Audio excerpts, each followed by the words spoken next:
करते हैं? एक समुदाय के विशेष का एक नाम लेकर के कहते हैं कोजाराम मेघवाल है।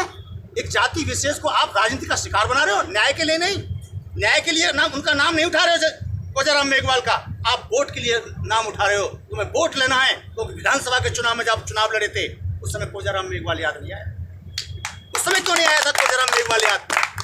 और जब आज आया है तो आपको धनाऊ कांड भी याद आना चाहिए था, आपको डांगावास कांड भी याद आना चाहिए था, आपको मेवानगर वाला कोलाराम मेघवाल भी कांड याद आना चाहिए था, आपको शाणी वाला पारसमल मेघवाल भी कांड आना चाहिए था, और आपको ओसिया के अंदर जो डाबरा गांव में कांड हुआ उसको भी याद आना चाहिए था। मथानिया में भी कांड हुआ है, और तो और झुंझुनू के अंदर दलित समाज के बेटा और बेटी दोनों एडवोकेट हैं, और एडवोकेट मीडिया के लोग एडवोकेट, डॉक्टर, इंजीनियर, ये जगा हुआ समाज कहा जाता है। ये समाज की रोशनी होती है, आज उन पर अन्याय हो रहा है। वहाँ का जो बार है उस बार में एक ही समुदाय के विशेष के लोग ताकतवर गए हैं, वही अध्यक्ष बन गए हैं, और वहाँ जो अन्य जाति के जो वकील हैं उनका शोषण होता है।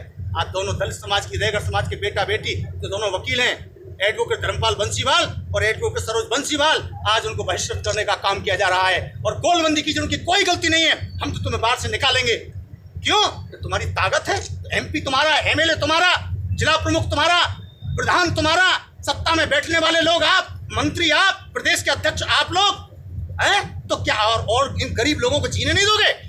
तो ये लड़ाई, ये सूर्य, ये रवि का, पहले रवि इधर से निकलता था, पूरब से रवि का प्रकाश होता था, लेकिन आज मैं आपको धन्यवाद देना चाहता हूं, मालानी के सभी बुजुर्गों को, सरदारों को, सभी 36 बिरादरी के लोगों को, कि आज रवि पश्चिम से निकला है और इसकी रोशनी तमिलनाडु में भी घूम रही है, महाराष्ट्र में भी घूम रही है, और मोदी जी के इलाके में घूम रही है। अरे मोदी जी, जहां 50-50 हजार लोग इकट्ठे होते हैं रवि के रैली में, आप वहां रोक के दिखाएं इस प्रकाश को। और अभी प्रकाश रुकने वाला नहीं है। ये रविंद्र भाटी चुनाव नहीं लड़ रहा है, 36 बिरादरियों का वजूद चुनाव लड़ रहा है, माता बहनें चुनाव लड़ रही है, जिनके चूल्हों की आज आग बुझ चुकी है, उनको रोजगार नहीं मिल रहा, उनके बच्चों को बेरोजगार बना दिया इन लोगों ने, पेपर लीक करा दिया, लोग डांस कर रहे हैं मंच पर आकर के।